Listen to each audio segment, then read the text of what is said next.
Actually 3টা topic ঘাটতে গিয়ে আমার রিলিজিয়নের দিকে আসা।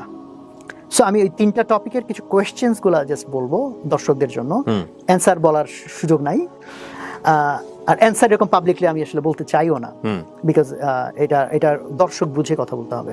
Exactly, agreed. তো ওখানে 3টা কোয়েশ্চেনের মধ্যে একটা ছিল I became very fascinated about ancient টেকনোলজিও বলতে পারেন, এনশিয়েন্ট, বিশেষ করে ফেরাউনদের যে টাইম, যারা পিরামিড বানিয়েছে 4500 বছর আগে। Can you believe this?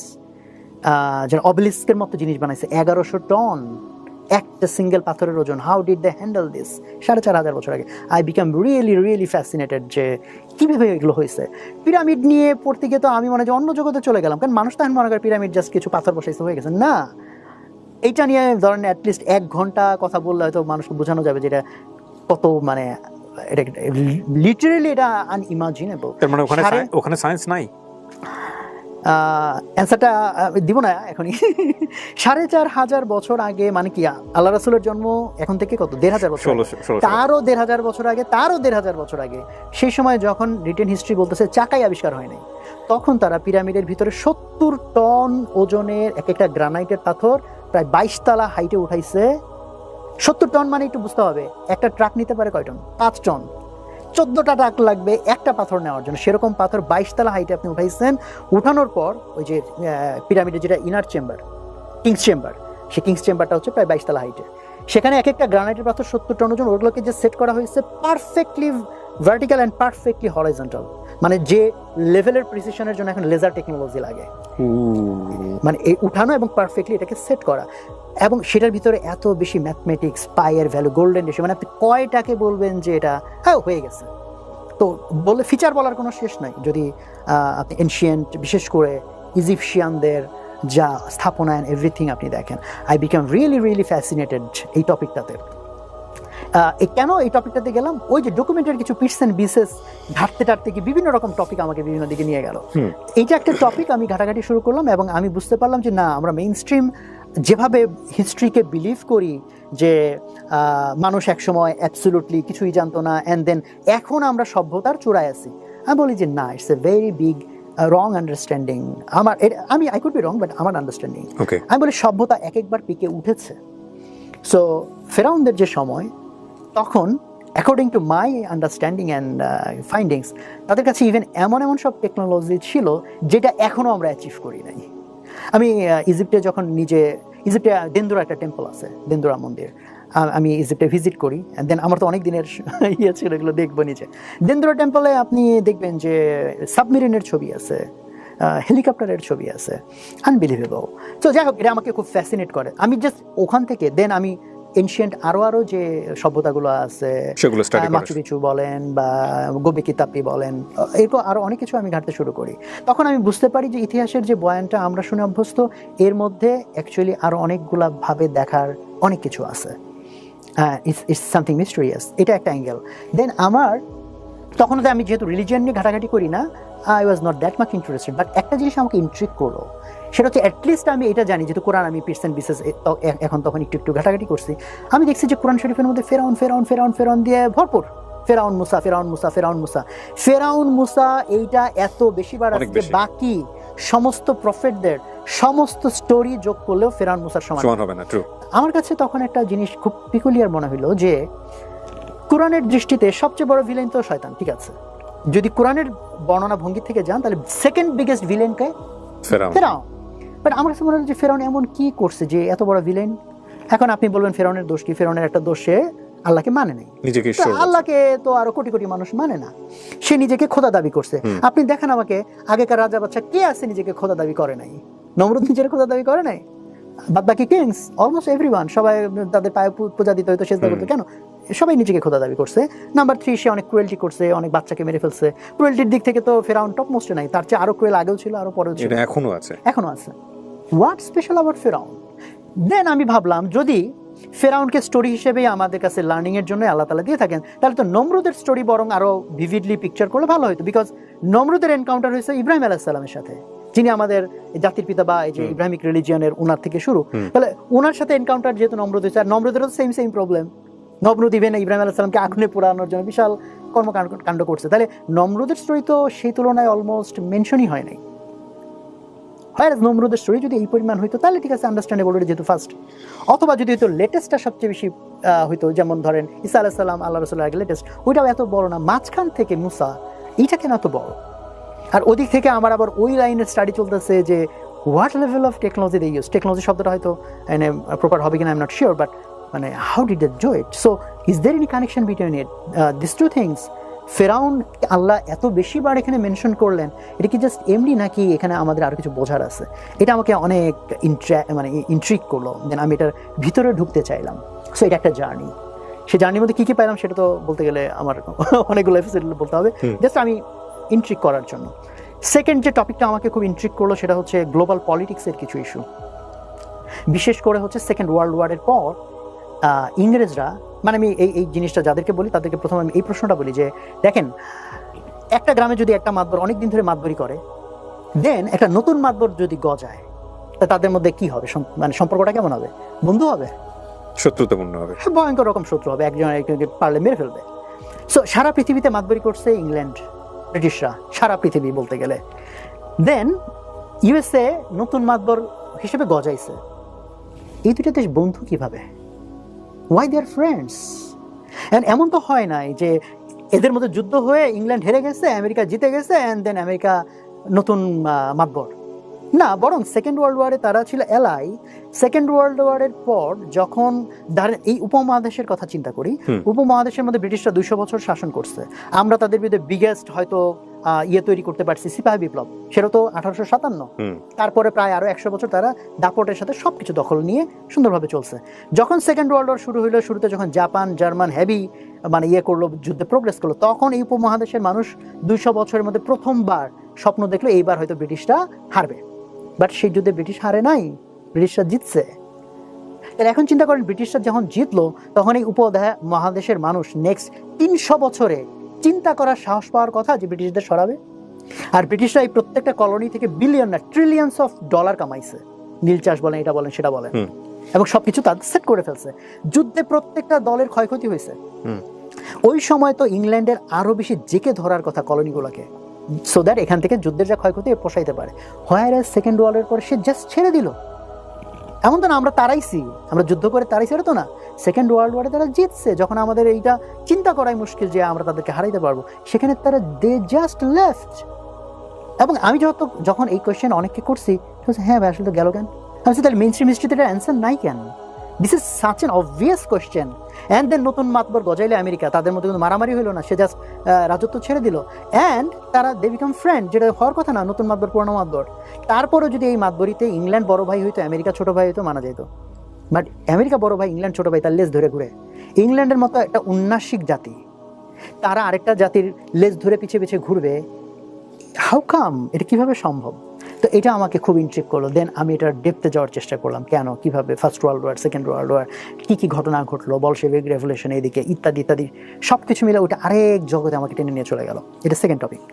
Third topic হচ্ছে মানি, টাকা কিভাবে তৈরি হয়।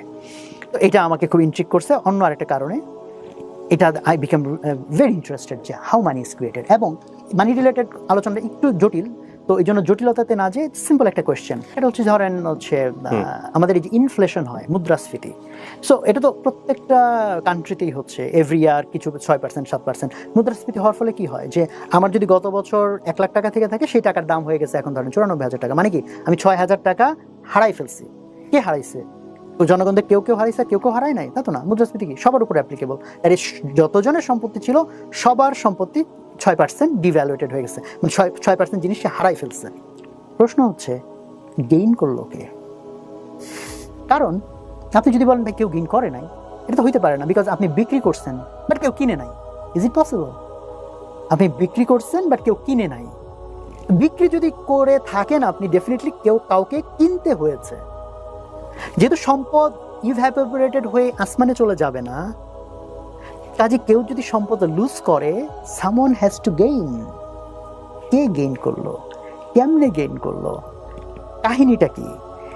দেন মনিটারি সিস্টেম পড়তে গিয়ে আমি আবার রিলিজিয়নের দিকে চলে গেলাম। যখন আমরা রিবা, সুদ নিয়ে আমরা ইন জেনারেল পড়ি, আল্লাহ তাআলা কোরআনের মধ্যে মানে লাস্ট আয়াত হিসেবে নাজিল করছেন, কিন্তু কিছু মত পার্থক্য আছে, বাট মেজরিটির মন্তব্য হচ্ছে লাস্ট আয়াত নাজিল করছেন সূরা বাকারার শেষের দিকের আয়াত, যে রিবা মানে সুদের মধ্যে যদি তুমি থাকো তাহলে আল্লাহ আর রাসূলের সাথে যুদ্ধ ঘোষণার সামিল। বাট সেকেন্ড লাস্ট আয়াত যেটা মানে লাস্ট আয়াতের আগের আয়াত যেটা নাজিল হয়েছে সেটা হচ্ছে সূরা মাইদার 3 নম্বর আয়াতের মাঝখানের পার্টটা, ওই যে আজকে তোমাদের জন্য তোমাদের দিনকে পরিপূর্ণ করে দিলাম। কেউ জানে না যদি এমসিকিউ নেওয়া হয় যে কোনটাকে লাস্ট আয়াত মনে হয়, 100 জনে 100 জন টিক মারবে যে তোমাদের জন্য দিনকে পরিপূর্ণ করে। ইট লুকস লাইক যে এটাই কনক্লুডিং। 23 বছর ধরে কোরআন নাজিল হয়েছে। অ্যানালজিটা এইভাবে দেই, ধরেন একজন 23 বছর ধরে লেকচার দিছে, দিয়ে 23 বছর না, ধরেন 23 ঘন্টা লেকচার দিয়ে বলছে ভাই লেকচার পরিপূর্ণ করে দিলাম, দিয়ে লাস্ট আবার বলো ভাই শেষ একটা কথা বলি, তাহলে হাউ সিগনিফিক্যান্ট দ্যাট ইজ। তো আল্লাহ তাআলা বলছেন কোরআনকে আমি পরিপূর্ণ করে দিলাম, তোমাদের জন্য ইসলামকে জীবন বিধান পরিপূর্ণ করে দিলাম। লাস্ট রাত কি মাথায় রাখো, রিবার মধ্যে যদি ঢুকছো সুদ, আল্লাহ রাসূলের সাথে যুদ্ধ। It doesn't make any sense. আমি ব্যাংকে কিছু টাকা রাখছি, সে তারা টাকা ইভেন এত ফেরেস্তা যে তারা আমাকে টাকা বাড়াই দিচ্ছে, পরে সে তো আমার এখানে বরং চার্জ করার কথা, ভাই তোমার টাকা সিকিউর ভাবে রাখছি, আমার টাকা মানে উল্টা তুমি কম নাও, সে আমার টাকা বাড়াই দিচ্ছে, সে এত লোকের কর্মসংস্থান করতেছে, আবার যারা টাকার অভাবে একটা প্রজেক্ট বা কিছু করতে পারতেছে না সেই টাকা আবার তারা ধার দিচ্ছে। হোয়াটস রং ইন দ্যাট? ঠিক আছে, এটার মাধ্যমে কিছু লোক হয়তো শোষিত হইতে পারে, কিছু লোকের হয়তো একটু লস টস হয়ে যেতে পারে, হ্যাঁ ওয়েল ঠিক আছে বুঝলাম, কিন্তু আল্লাহ রাসূলের সাথে যুদ্ধের কি হইলো এটা? হ্যাঁ আল্লাহ বলতে পারে ঠিক আছে এগুলা খারাপ, এটার মাধ্যমে এটা হয়, বাট অনেক মানুষ উপকার পাচ্ছে। যুদ্ধ কিভাবে এটা আমার বুঝতে হবে, কিভাবে যুদ্ধ হইলো এটা। দেন আমার কাছে আরো ইন্ট্রিগিং মনে হইলো যেটা ফেডারেল রিজার্ভ ব্যাংক, যেটা আমেরিকার যেটা কেন্দ্রীয় ব্যাংক, যারা ডলার ছাপায়। আমি যখন প্রথম জানলাম যে এটা একটা প্রাইভেট ব্যাংক, আমার কাছে এটা আনবিলিভেবল যে বাংলাদেশের কেন্দ্রীয় ব্যাংক, বাংলাদেশ ব্যাংক যে টাকা ছাপায়, সরকারি ব্যাংক তাই না, সরকারের কন্ট্রোলে।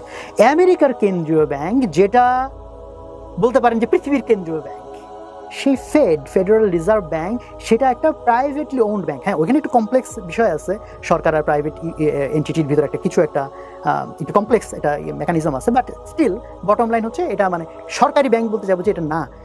কিভাবে সম্ভব সারা পৃথিবীর সেন্ট্রাল একটা ব্যাংক প্রাইভেট ব্যাংক, আর আমেরিকার লোকজন কিভাবে এই বিলের পক্ষে ভোট দিল এই এটাকে পাশ করানোর জন্য, যে একটা private bank will be central bank of this nation. তো এই সব মিলিয়ে মনিটারি সিস্টেম নিয়ে মানে রিলিজিয়ন কানেক্ট হচ্ছে, যে রিবা সুদ, সো ফেসবেল তোমার হচ্ছে সুদ তো খারাপ কিছু না, সো আসলে কি এখানে এমন কিছু আছে? আল্লাহ রাসূলের সাথে যুদ্ধ, হাউ, কিভাবে? এইরকম 3টা টপিক, এই 3টা টপিক যেটা আমি বললাম, একটা সেই এনশিয়েন্ট হিস্ট্রি, একটা বললাম গ্লোবাল পলিটিক্স, এন্ড একটা বললাম মনিটারি সিস্টেম। সো 3টা কিন্তু পরস্পর বিচ্ছিন্ন 3টা টপিক, রাইট? 3টা বিচ্ছিন্ন টপিক না, এই 3টা টপিক আসলে একটা টপিক।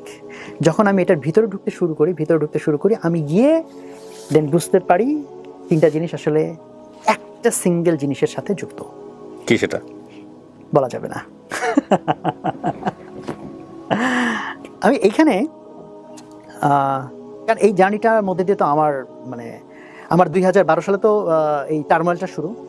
2012-র লাস্টের দিকে যখন আমি চলে আসলাম, অলরেডি কয়েক মাস ধরে এগুলো ঘাটতে আমার মাথা নষ্ট হওয়ার মতো পায়। মানে পৃথিবীটা আমি কিভাবে জানি, পৃথিবীকে কিভাবে চিনি, আর আপনার সমস্ত ওয়ার্ল্ড ভিউ চোখের সামনে দেখতেছেন যে কত বড় বড় মিথ্যা জিনিস আমার সামনে প্রেজেন্ট করে রেখে দিচ্ছে, অ্যান্ড একের পর এক জিনিসপত্র দেখে আপনি বুঝতেছেন যে মানে আপনার কাছে মনে হচ্ছে যে আমি কি স্বপ্নের মধ্যে না বাস্তবে।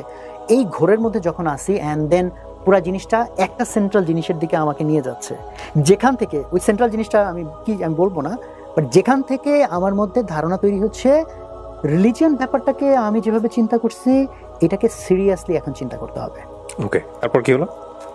তখন আমি ভাবলাম যে ওয়েল, বাট এত পড়ে আমার কাছে মনে হচ্ছে ওয়েল রিলিজিয়ন যদি সত্যি হয় তাহলে তো আমার জন্য বিপদ। বিকজ আমারই 12 বছরের লাইফস্টাইল, আমি যাদের সাথে মিশি, আমি যেভাবে সাকসেসকে ডিফাইন করি, আমার যা দৃষ্টিভঙ্গি, যাদের সাথে মিশি, সব কিছু মিলিয়ে, কারণ আমি এতদিন ধরে যেভাবে চলছি তাতে আমার কাছে এটা অকল্পনীয় আমার দাঁড়িয়ে টুপি থাকতে পারে, অকল্পনীয়। কারণ আমার অবস্থা এমন হইলো যে আম্মা যখন টের পাইলো, যখন আমি ভার্সিটি চলে আসছি যে ছেলে তো নামাজ কালাম সব ছেড়ে, দেন দে গেট টু নো যে ছেলে তো ধর্ম থেকে দূরে চলে গেছে। আমার আম্মা লাস্টে বললো যে তোমার কাছে আমি কিচ্ছু চাই না, ধরো তুমি টাকা পয়সা আমার দিবা কোনো, সেটা তো নাই, যে ধরো তুমি আমার সাথে ইভেন সম্পর্কও রাখবা না, মনে করো যে জাস্ট আমি কিচ্ছু না, তোমার ক্যারিয়ার না, তোমার রেজাল্ট না, কিচ্ছু না, তুমি জাস্ট পুরা নামাজ না, শুধু ফরজটুকু পড়বা। মানে কি পরিমাণ ডেসপারেট আম্মা হয়েছে যে আমি তো আর সে ধরা দিই না, আমি তাইরে নাইরে করি, এই বলি সেই বলি ইত্যাদি ইত্যাদি। তা আমার যা আসলে যত চোখের পানি আল্লাহর কাছে ফেলছে হয়তো সেটার কারণে কবুল আল্লাহ করেছে আমাকে, হয়তো আল্লাহ। কারণ আমি যেভাবে একটু টাইপের, একটু তেরা টাইপের, আমার জন্য হচ্ছে নর্মালি জাস্ট বিলিভ করা এটা আমার জন্য আসলে অনেক টাফ। আল্লাহ আমার জন্য একটা রাস্তা খুলে দিচ্ছেন যেটাতে, যে জার্নির থ্রুতে আমার জন্য এটা ইজি হয়েছে। আদারওয়াইজ জাস্ট বিলিভ করাটা আসলে মানে আমার জন্য ডিফিকাল্ট। ওই জার্নি থেকে তখন আমি বুঝলাম যে হ্যাঁ, রিলিজিয়ন মনে হয় সত্যি, অ্যান্ড এটা সিরিয়াস বিষয়, এটা জাস্ট এমন কোনো বিষয় না। তখন আমি ভাবতেছি যে আমার তাহলে একটু শিওর হবে, বাট আমি ভাবতেছি যদি রিলিজিয়ন সত্যি হয়, ওয়াও, তাহলে তো আমার পুরো লাইফস্টাইল, প্রত্যেকের একটা কমফোর্ট জোন থাকে না, তো সেই কমফোর্ট জোন আমার পুরো ভেঙে যাবে, আমাকে কমপ্লিটলি আমার লাইফকে নতুনভাবে চিন্তা করতে হবে। তো আমি ভাবছি থাক ভাই, আমার এই এত সত্যি জানা দরকার, লাইফ যেমনি আছে এমনি যাই। বাট এই যে এত সব টপিক আমাকে যেভাবে পোক করে, তাতে আমি তো আবার ভাবতেছি না ভাই, আমাকে সত্যিটা জানতে হবে, আবার ভাবতেছি ভাই সত্যি জানার দরকার নেই। এই ব্যাক অ্যান্ড ফোর্থের মধ্যে চলতেছে আমার। একবার ভাবি না সত্যি যেটাই হোক জানতেই হবে, আচ্ছা ভাই আমার সত্যির দরকার নেই, রিলিজন যদি সত্যি হয় আমার জন্য বিপদ, বিকজ আমার পুরা ওয়ার্ল্ড ভিউ, লাইফস্টাইল সব কিছু চেঞ্জ হয়ে যাবে। তখন আমার মনে হয় সেই ব্যাক অ্যান্ড ফোর্থের মধ্যে দেন আমার এনাফ কারেজ তৈরি হইল, সাহস, আমি সাহস শব্দটাই বলবো, টু অ্যাকসেপ্ট দ্য ট্রুথ। আমি তখন আল্লাহর কাছে দোয়া করছিলাম, মানে যখন আমি এই সাহসটুকু অর্জন করতে পারছি, ওয়েল, যদি রিলিজিয়ন সত্যি হয়, তাতে যদি আমার কমপ্লিট লাইফস্টাইল চেঞ্জও করে ফেলতে হয়, স্টিল আমি জানতে চাই এটা সত্যি কিনা। তখন আমি আল্লাহর কাছে দোয়া করছি, এমনি দোয়া করছি যে আল্লাহ, মানুষ যেরকম বলে যে তুমি হচ্ছে সর্বদ্রষ্টা সর্বশ্রোতা, তো তুমি, আমি যে এখন কিছু একটা বলতেছি মনে মনে, এটা তো তুমি জানো। আমি আমার মধ্যে কারেজ তৈরি করছি to accept the truth, whatever the truth is. আমি আমার মধ্যে সেই কারেজটা জমা করছি। Now you show me the path, because আমি এখন সারেন্ডার করছি যে যেটা সত্যি তুমি আমাকে গাইড করো, আমি সেই রাস্তায় চলবো, সেটা চলার জন্য আমি কারেজ জমা করছি। এখন তুমি যদি আমার রাস্তা না দেখাও, তাহলে আমার কোনো রেসপন্সিবিলিটি নাই, it's up to you. I surrender myself.